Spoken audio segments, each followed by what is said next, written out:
10 greatest black welterweights of all times, in my opinion, must include Cyril Quinton, Panama Joe Gans. Born November 14th, 1896, in Barbados, British West Indies. He would die January 26, 1983, in Harlem, New York. He was 86 years of age at the time of his rest. I had the pleasure of meeting Panama Joe Gans. Had a record of 34 total bouts, 90 wins, fought from 1914 to 1928.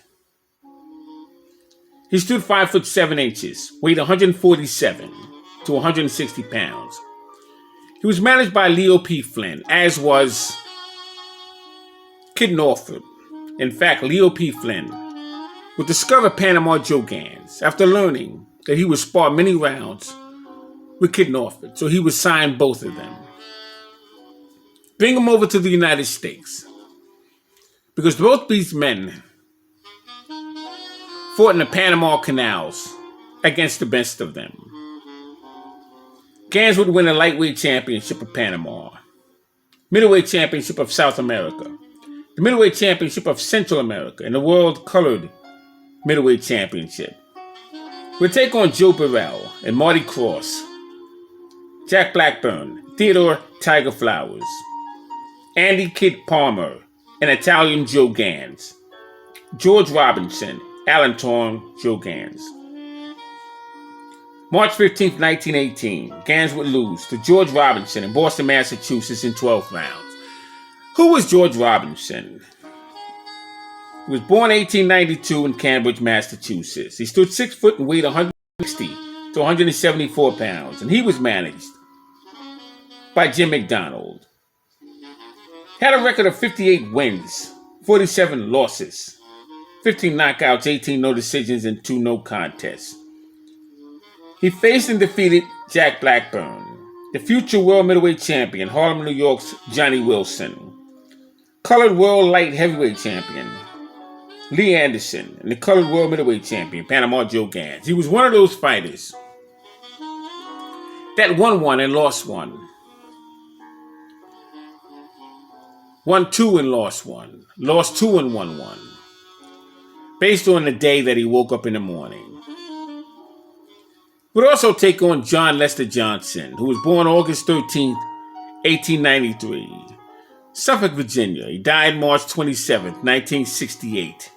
In West Los Angeles, California. Now, John Lester Johnson stood 5'11.5", weighed 170 and 184 pounds. He defeated Captain Bob Roper, George Cook, and James Tut Jackson, Roughhouse Ware, Big Bill Tate, Kid Norfolk as well. He cracked the ribs of Jack Dempsey in 1916, January 27, 1919. 8-round no decision contest at Atlantic City facing Bobby Gleason. Now, Panama Joe Gans will lose his World Colored Middleweight Championship crown. Bronx, New York, August 11th, 1924. Long Island, New York. Would also face him New York's Yankee Stadium and 60,000 packed to see. Larry Estrich dethroned Panama Joe Gans. Larry Estrich was known as the Black Stanley Ketchel. He was a southpaw, but could he punch? Oh, he was something else. Larry Estrich would be in the ring with Paul Berlenbach, the Astorian assassin. Paul Berlenbach would defeat Mike McTeague for the light heavyweight championship of the world. Larry Estrich would be in the ring with Ted Moore and Sergeant Sammy Baker, Phil K.O. Kaplan, Allentown Joe Gans. March 3rd, 1919, 6-round no decision contest in Philadelphia, Pennsylvania, facing the Jamaica Kid. Now, who was the Jamaica Kid? He was born in Belize, British Honduras. He died June 12, 1938 in Harlem, New York. He stood 5'8", weighed 172 to 181 pounds. He was managed by Billy Grub. Billy Grub would eventually open up a gym in Harlem, New York on 116th Street. And that would house some of the greatest black fighters in boxing history. Fighters such as the Leaperville Shadow, George Godfrey, Panama Joe Gans, Allentown Joe Gans, Ray Robinson, who was Walker Smith. You would see Harry Wills in the gym, as well as Joe Jeanette. Sam Langford would walk in that gym several times. And you would have an old trainer, wasn't old at the time, but he was experienced. His name was Harry Wiley Sr. He would train fighters at the Salem Crescent Club, but he would also train fighters in Grub's gym. He would train a fighter by the name of Danny Cox. He was a heavyweight. My grandfather knew him very well, extremely well. Danny Cox and Spider Valentine and Ray Robinson. My grandfather knew them all. And they would train at that gym, Billy Grub's on 116th Street. But he would manage Jamaica Kid. Now, Jamaica Kid would face Theodore Tiger Flowers, Eddie Palmer. Defeated Eddie Palmer in 15 rounds, and he would become the colored middleweight champion. Would also take on Cleve Hawkins, Larry Temple, John Lester Johnson. March 7th, he would win in 10 rounds over Harry Robinson, Baltimore, Maryland. July 21st, 10-round victory over Britt Sims in Baltimore, Maryland. May 19th, 1916, he would become the colored middleweight champion in New Orleans.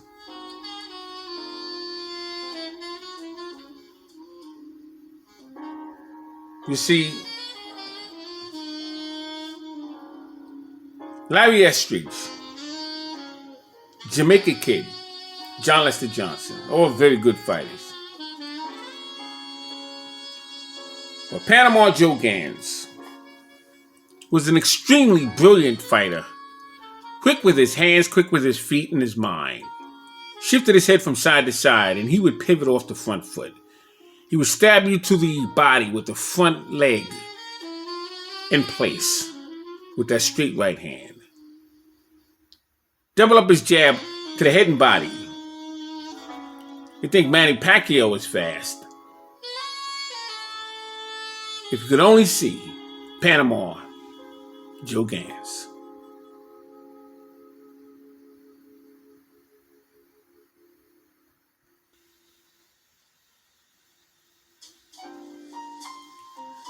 Now, on July 8, 1919, 8-round no decision contest over New York's Bayonne, New Jersey. A middleweight Australian champion, Jeff Smith, Panama Joe Gans, met with Jeff Smith, and Jeff Smith was known as the Bayonne Globetrotter. And he fought him in Atlantic City, New Jersey. Now, who was Jeff Smith? As I said, he was the Bayonne Globetrotter. Born April 23rd, 1891 in Brooklyn, New York. He would pass through Harlem, New York, where he would train in Grub's gym, and he would spar often with the world middleweight champion, Southpaw's Johnny Wilson. Jeff Smith died February 3rd, 1962 in Levittown, New Jersey.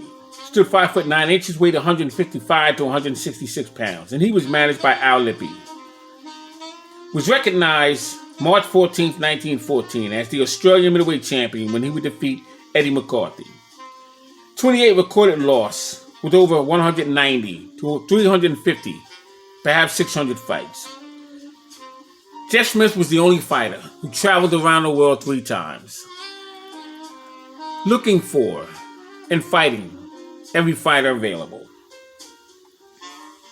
Now, Smith would face and defeat Joe Burrell of England, one-time world middleweight champion George Chipp, Australian middleweight champion Les Darcy, and the colored world light heavyweight champion Lee Anderson. The heavyweight contender Bob Mohar and former world light heavyweight champion Mike McTeague. The former world middleweight champion Frank Mattel and middleweight contender Zulu Kid, as well as Jimmy Calabi. You lined him up. He faced him. Faced Harry Grub 7 times between May 19th, 1916 and February 20th, 1922. Grub was a one-time America's light heavyweight champion, one-time world middleweight champion. He fought his 2 New York rivals, Willie Lewis and Jack Denny. I'm speaking of Jeff Smith at this point. Jeff Smith, in my opinion, and I say this all the time and it's misunderstood, he's one of the most underrated, not back in time when he was fighting, not those who understand boxing, but those who don't understand boxing, those who don't study boxing. He's very underrated. Why I say this? Because if you mention the name Jeff Smith to the average person who doesn't understand the game historically, they're not going to know who you're talking about. And it would be equivalent to you asking someone who Evander Holyfield is 20 or 30 years from now.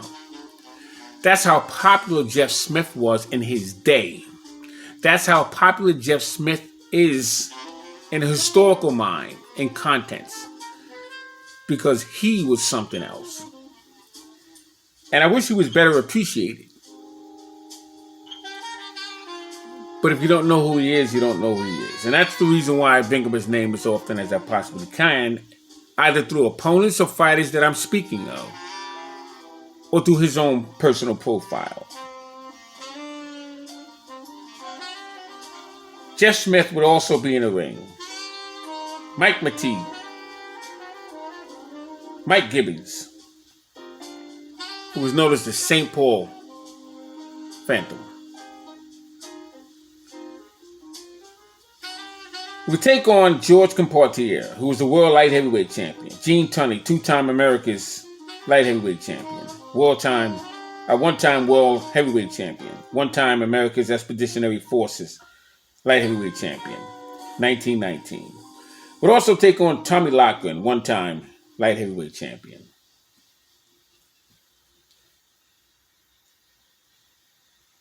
July 24th, 1922. He would take on Jack Blackburn.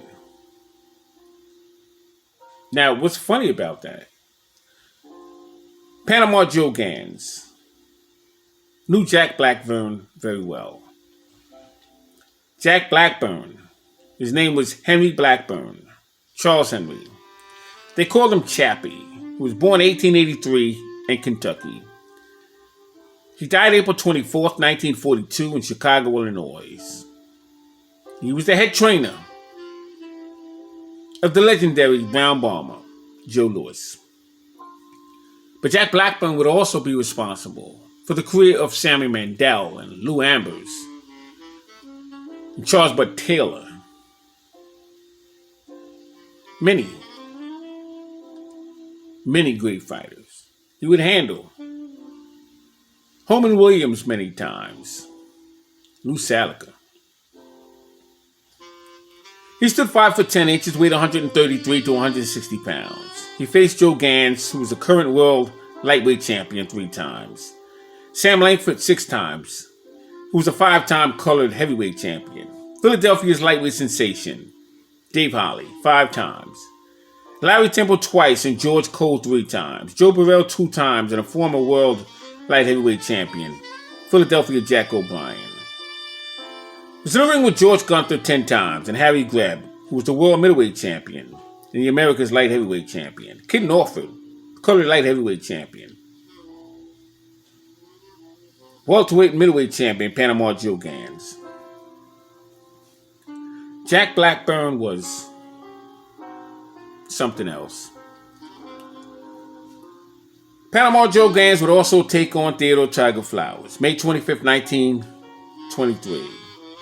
It was a no decision contest in 12 rounds at Toledo, Ohio. Who was Theodore Tiger Flowers? He was known as the Georgia Deacon, born August 5th, 1895 in Camilla, Georgia.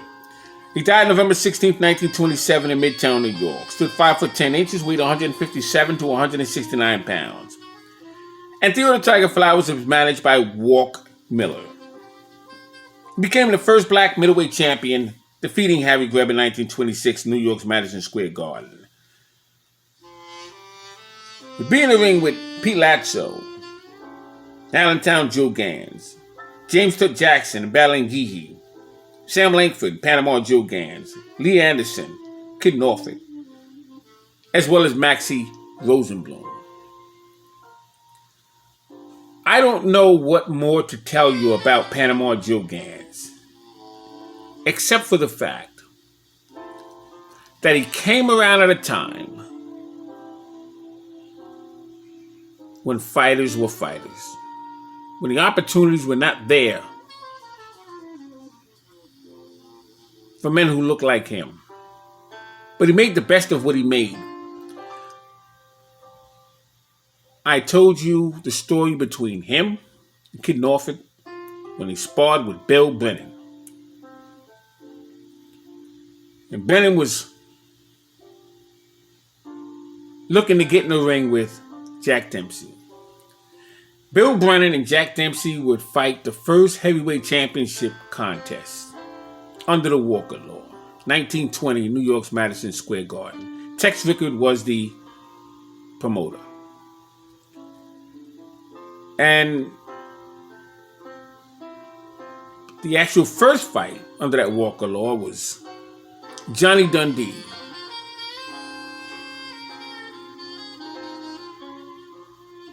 Johnny Dundee was a Scotch Wop. I'll talk about him in another video. In fact, I've spoken about him many times.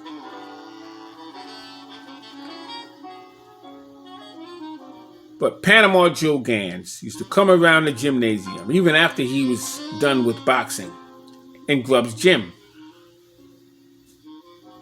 Had a gold tooth and he would smile and he would stand there. Good, good, good, good, he would say to the fighters who were hitting the heavy bag. Him and Kid Norfolk.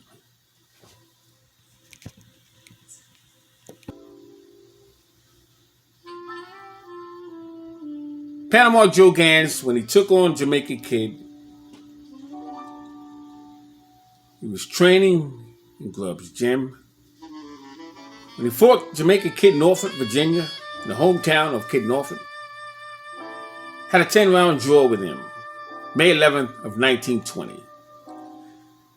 And he was preparing for his fight with Jamaica Kid.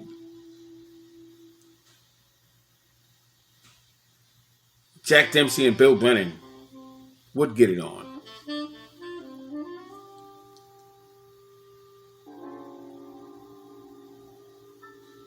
In October 8th of 1920, he would fight George Robinson. The colored middleweight championship title was on the line. He fought him again June 24th, 1921. He would defeat him in 15 rounds in Syracuse, New York. So Panama Joe Gans is on the list of my 10 greatest black welterweight fighters of all times. Now, he would move up to the middleweight division. He would even fight light heavyweights. So he fought from lightweight to middleweight. Fought some fights at light heavyweight. But he was a very good welterweight. Thanks for listening. I'm Scrapbook Boxing, Museum of the Forgotten Fisticuff series. All great fights and all great fighters had never been forgotten and never will be forgotten on my channel. Great black fighters need to be appreciated, and that I intend to do. Thanks for your time and thanks for watching. Right here on the Museum of the Forgotten Fisticuff series. Peace.